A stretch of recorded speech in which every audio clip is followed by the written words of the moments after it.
Have you ever felt as though your world has fractured into 1,000 shards, each one reflecting a piece of pain so bright it burns? You're not alone. Heartbreak is a universal human experience and inescapable crossroads where emotions collide with reality, leaving us vulnerable, raw, and searching for solid ground. What if I told you there's an ancient path, a way of thinking that has guided countless souls through sorrow to emerge stronger and more resilient? Today, we'll explore the Stoic approach to healing from heartbreak. You might be wondering, Stoicism, isn't that about emotionless logic and marble-faced indifference? Far from it.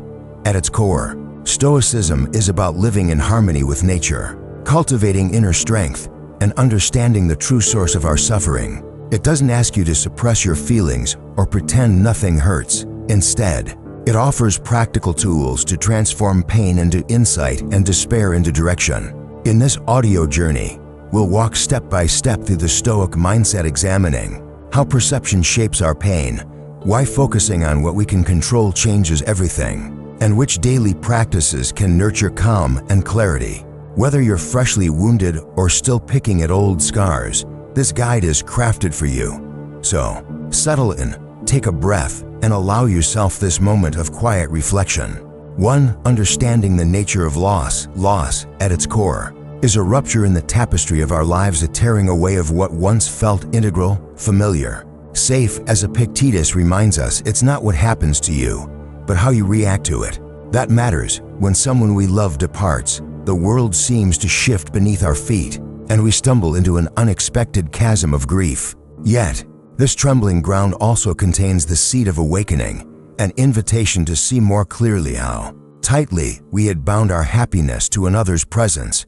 Marcus Aurelius, writing to himself amid the vast burdens of empire and personal sorrow, counseled, "Loss is nothing else but change, and change is nature's delight." In these words lies a profound paradox. What we perceive as a catastrophe is simultaneously an essential turning of the great wheel of existence. The Stoics did not diminish the sting of separation. Rather, they illumined its origin. At the moment of heartbreak, we instinctively ask, why has this befallen me? What cruel twist of fate has denied me joy?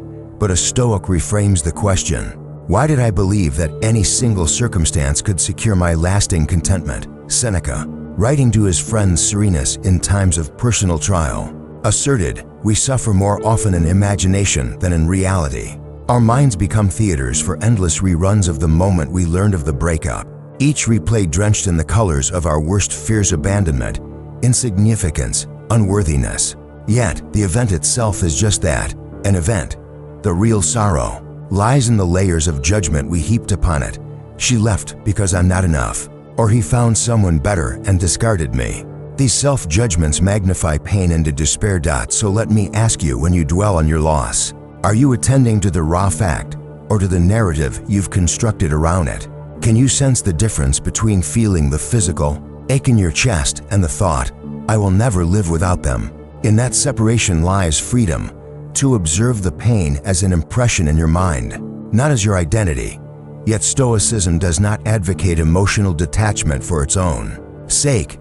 Instead, it teaches us to welcome our feelings as messengers, not masters. Marcus Aurelius urged himself to approach each sensation with curiosity. If any external thing pains someone, it is not this thing that disturbs him, but his judgment about it. When heartbreak arrives, you may feel hollow, angry, bewildered, each emotion a signal pointing to an unexamined belief. What is this belief? Often, your value depends on another's affection. But is that true? You are not one thread in another's tapestry, you are the whole loom, capable of weaving new patterns of meaning. By understanding loss as an invitation to examine our deepest attachments, we reclaim agency. We start to see that while we cannot control the departure of another, we can direct the stories we tell ourselves. Can you right now name one story you cling to that feeds your suffering and once called? Are you willing to let it go, to hold it lightly like a leaf drifting down a stream? In embracing these questions, we transform loss from a wound into a teacher. We learn that the measure of our resilience lies not in banishing sorrow, but in cultivating the clarity to meet it unafraid, unashamed, and firmly grounded in the abiding truth. that within us lies a strength no heartbreak can ever extinguish. 2. Dichotomy of Control. At the heart of Stoic resilience lies a simple yet profound distinction. Some things lie within our power, and some things do not. Epictetus, who began life as a slave yet became one of the most influential Stoic teachers, declared, "Make the best use of what is in your power, and take the rest as it happens." When heartbreak arrives, it's natural to feel as though every corner of life has been invaded by pain. Yet there remains one sacred domain no one can touch: your own choices. Consider the moment after a painful farewell. Your mind may race with what if, and if only. We imagine ourselves rewriting history, replaying scenes to produce a happier ending. But every if only points to something outside our control: the past, another's feelings, the timing of events. As Marcus Aurelius wrote in his Meditations, you have power over your mind, not outside events. Realize this, and you will find strength. Pause for a moment. Can you name one thought that's spiraling beyond your reach? Recognizing this thought is the first step in reclaiming your agency. Seneca, in his letters to Lucilius, reinforced this by reminding us that freedom consists in being master of ourselves. Freedom is not escaping all hardship, but choosing your attitude toward it. You may not halt the sting of loss, but you can decide how long you allow it to dominate your inner world. This is not cold indifference. Instead, it's a fierce dedication to preserving your inner citadel, so the winds of circumstance may howl at its walls, but cannot breach them. Let's break this down with a simple exercise. Picture two overlapping circles. In the larger, you write everything outside your control: others' opinions, the timing and outcome of relationships, the past, the future. In the smaller, you list what you can influence: your breath, your words, your daily habits, the perspectives you choose to entertain. Now, when you sense anxiety or despair rising, ask yourself, am I wrestling with something within my circle? Or am I exhausting myself on that which lies beyond? Bringing your attention inward, toward what you can shape, is like turning sunlight onto a withering plant. It revives your spirit. But how do we strengthen this inward focus? Daily practice of reflection and mindfulness builds the muscle of attention. Each morning, take 3 slow breaths and remind yourself, today I control my thoughts. Today I choose my actions. Write these as affirmations in a journal. When upset, whether by a memory or a message, you catch yourself before reacting. Pause, breathe, ask, is this within my power right now? If not, release it. As Epictetus advises, like a dog shaking off water. Rhetorically, I invite you, how much of your suffering stems from clutching what you cannot hold? And how might your life transform if you invested that energy instead into nurturing what you can? Imagine redirecting the force of your longing into creating your morning routine, deepening friendships, or learning a skill you've always admired. This redirection does not diminish your love. It honors it by forging a sturdier you, one who can honor the past without being constrained by it. In embracing the dichotomy of control, we do not deny pain. We acknowledge it and then choose to act from our highest capacity. Marcus Aurelius himself faced betrayals, losses, and the collapse of loved ones. Yet he rose each day to focus on virtue and purpose.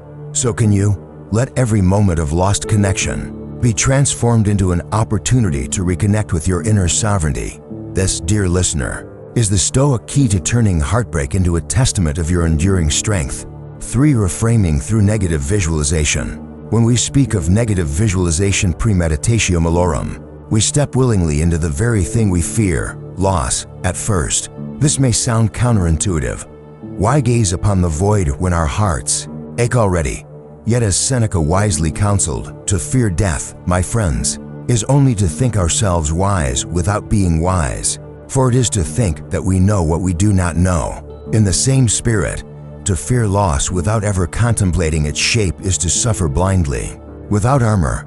By imagining the departure of what we love, we prepare our minds to greet reality with measured calm rather than paralyzing shock.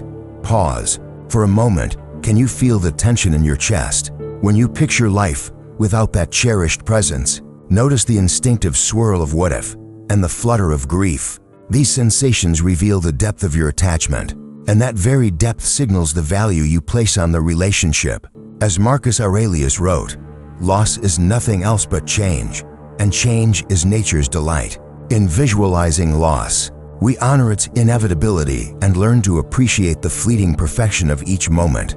Epictetus urged his students to reflect each night on what might have gone wrong. That day, if you prepare for the worst, he taught, you will never be disappointed by the present.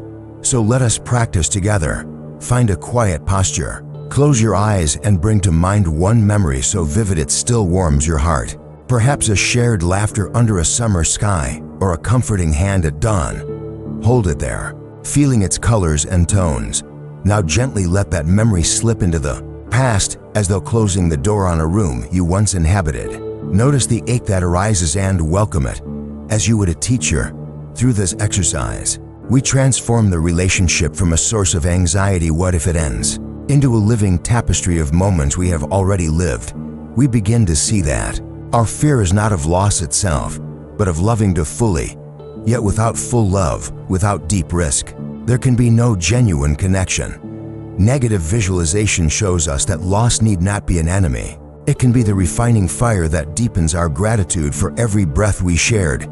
Seneca reminds us, it is not that we have a short time to live, but that we waste much of it. How many hours have you spent ruminating on if-only scenarios, scrutinizing a text message, replaying a conversation, wondering what went wrong? By consciously practicing negative visualization, we redirect that mental energy into presence. Each moment becomes precious and each memory sacred. Rhetorically, I ask you, when was the last time you truly paused in wonder at the ordinary miracle of a shared smile, knowing it might be gone tomorrow? In embedding this practice into daily life, we reclaim power over our emotional responses. Instead of running from the pain, we walk toward it with clear eyes and steady breath. We learn to hold joy and sorrow side by side, understanding that they are inseparable threads in the fabric of our existence. The next time heartbreak threatens to engulf you, close your eyes and remember you have already faced this loss in your imagination. Now, when it arrives, you will meet it with the dignity of one who is prepared. Thus, negative visualization becomes not a grim ritual, but a pathway to deeper appreciation, resilience, and emotional sovereignty.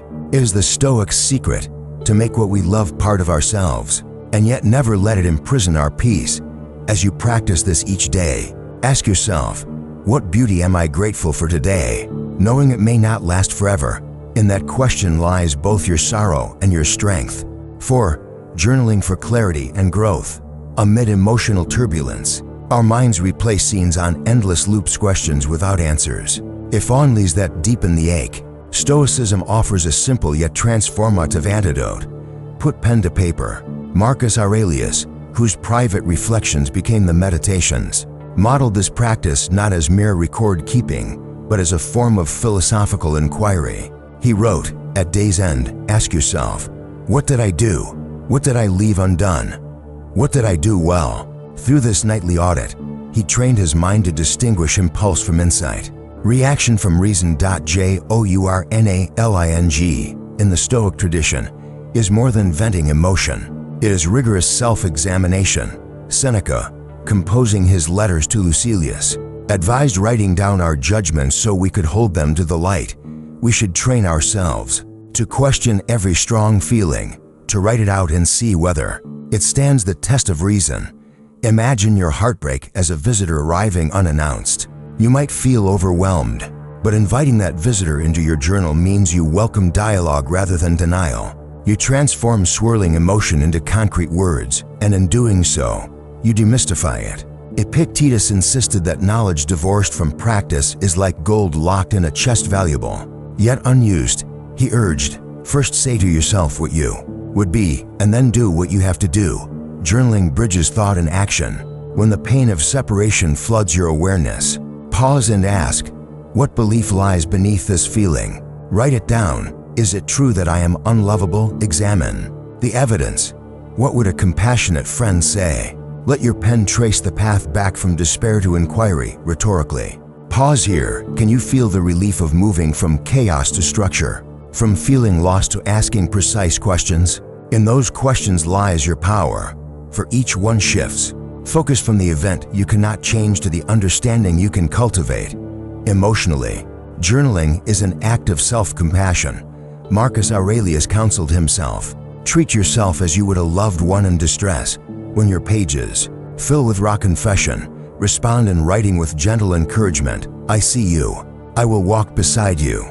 This compassionate dialogue rewires your habitual self-criticism into a source of inner support. Over time, patterns emerge. You may notice recurring worries, triggers that send your heart into free fall. With this awareness, you can craft strategies, breathing exercises, ground your body movements, or revisiting Stoic quotations that interrupt the spiral before it deepens. Seneca assured us, it is not that we are given a short life, but we make it short by wasting emotion.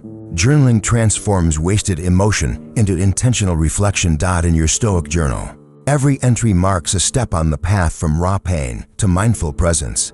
You document setbacks and celebrate small victories. A moment of calm when panic threatened. A kind thought you directed toward yourself.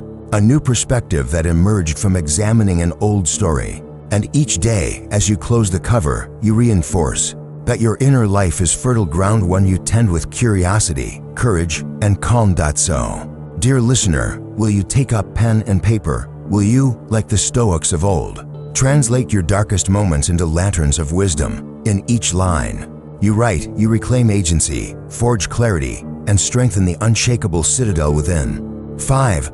Cultivating inner strength with Stoic virtues. In the shadow of heartbreak, it can feel as if every part of us has been eroded, but Stoicism offers a blueprint for rebuilding from the inside out, rooted in four cardinal virtues: wisdom, courage, justice, and temperance. These are not lofty abstractions. They are practical orienting lights, guiding each thought and action toward resilience and integrity.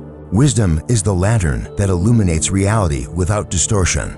Marcus Aurelius urged himself, if it is not right, do not do it. If it is not true, do not say it. When your heart aches, ask, what truly lies before me? Separate the facts they have left from your fears. I am unlovable. Wisdom invites you to question every judgment. Can you recall a moment when believing your harsh narrative intensified your pain? By turning that lens back toward clear observation, this is what happened, and this is how I respond. You step out of the labyrinth of rumination and into mindful presence. Courage is the strength to face what terrifies us most. Epictetus taught, face yourself with bravery, and you will never complain of the world's injustices. Heartbreak often brings an impulse to flee from memory, from social contact, even from yourself. But courage asks you to sit with the discomfort, to greet the tightening in your chest not as an enemy, but as a messenger. What do you fear will happen if you allow yourself to feel fully? Can you, for a moment, meet that fear with a steady breath and the resolve to remain present? Justice, in the Stoic sense, extends not only to others, but to ourselves. Seneca reminds us, no man is more unhappy than he who never faces adversity, for he is not permitted to prove himself. When bitterness or self-reproach rises, justice calls you to fairness, to grant yourself the same compassion you would offer a friend. Ask yourself, am I judging myself by a harsher standard than I would ever apply to someone I cherish? In that reflection, you cultivate empathy and recover your sense of worth, regardless of external circumstances. Temperance brings balance, keeping impulses in check and preventing self-destructive overreactions.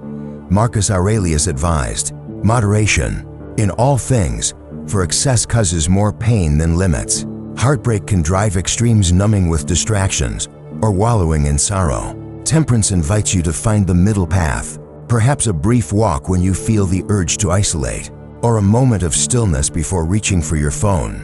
What small action can you take today that honors both your need for healing and your commitment to growth? Rhetorically, I ask, when the waves of emotion crash, which virtue will you hold as your anchor? Each offers a unique strength: wisdom to see, courage to face, justice to balance, temperance to steady. These virtues intertwine. Courage without wisdom can become recklessness. Wisdom without temperance can become cold paralysis. Justice without courage remains unspoken. Temperance without justice becomes self-denial. The Stoic path is to weave them together, creating an inner fortress resilient to life's tempests. Emotionally, Embodying these virtues transforms sorrow into purposeful action. When you read Marcus Aurelius's gentle self-reminders in the Meditations, you hear not the voice of a distant philosopher, but of a fellow traveler whispering, "You are capable of more than you realize." In each moment of choice, what you think, how you speak, the small habits you form, you practice these virtues anew, strengthening the foundation of your character. So, dear listener, will you let heartbreak define you, or will you let it refine you? In the crucible of loss, these Stoic virtues stand ready to guide your alchemy. Embrace wisdom's clarity, courage's steadiness, justice's compassion, and temperance's balance. In doing so, you not only heal, you emerge with a soul tempered by adversity, strong enough to face whatever comes next. 6. Embracing community and shared humanity. Even the strongest inner fortress can grow brittle if built in isolation. Stoicism reminds us that we are, by nature, social beings woven into a vast tapestry of human connection. Marcus Aurelius penned in his Meditations, "We were born to work together like feet, hands, and eyes, like the two rows of teeth, upper and lower." When heartbreak tempts us to withdraw, this fundamental truth calls us back. Your pain is not a solitary island, but a signal flare drawn from the same sky that shelters us all. Consider Epictetus's teaching that each of us carries a portion of the whole. What injures the hive injures the bee. When one heart shatters, it echoes in every other heart that has ever yearned or mourned. By reaching out, we not only lighten our burden, but also remind others that they are not alone. Have you ever noticed how a simple shared story can dissolve the ache of loneliness? In telling your truth, "I am hurting, I need someone," you invite empathy, and in empathy grows healing. Seneca urged his friend Lucilius to cultivate friendships as a bulwark against life's storms. Associate with people who are likely to improve you. This does not mean seeking only the perfect comforter. Rather, look for those who encourage virtue, who challenge your assumptions kindly, and who walk beside you in both joy and sorrow. When heartbreak has left you feeling unmoored, let these companions be your anchor: a listening ear, a thoughtful question, a shared silence that speaks volumes. Rhetorically, I ask you, who in your life has borne witness to your joys and to your wounds? Who can you trust with your rawest emotions? Make a mental list of those souls and consider reaching out today. A text, a call, or even a brief note. "I'm grateful for you, and I could use your company," can spark a lifeline across the distance of your isolation. But community extends beyond our immediate circle. The Stoics practice meeting with fellow students and friends to discuss philosophy, to read aloud from texts, and to sharpen one another's understanding. In modern terms, this might be a local Stoic study group or an online forum where you share journals, exercises, and reflections. When grief rises, posting a passage of Marcus Aurelius that once guided you, or reading someone else's struggle rekindles the sense that we are forging this path together. Emotionally, these connections carry profound alchemy. Vulnerability shared becomes a bridge for compassion. Your courage to speak opens the door for another to follow. As Seneca wrote, "Wherever there is a human being, there's an opportunity for kindness. In offering your hand, even when it trembles, you practice both justice to treat yourself and others fairly and courage to stand open in the face of pain." Community also reminds us of the vast continuum of human experience. In volunteering, mentoring, or simply offering your time, you step outside the narrow lens of personal heartbreak and witness lives touched by your presence. This outward gaze breaks the cycle of inward fixation and reveals the simple truth: suffering is universal, but so too is our capacity to care. So I invite you, whom will you reach out to this week? What small act of solidarity can you offer that affirms our shared humanity? In giving and receiving connection, you weave a new safety net for your heart, one that honors your Stoic journey. By blending inner strength with compassionate bonds, in the embrace of community, we discover that no heartbreak needs ever be faced alone, and that together, we transform our sorrows into sources of mutual support and enduring resilience. 7. Transforming pain into purpose. Heartbreak can feel like an abyss, a void where dreams once lived. Yet Stoicism teaches us that within every wound lies the growth potential.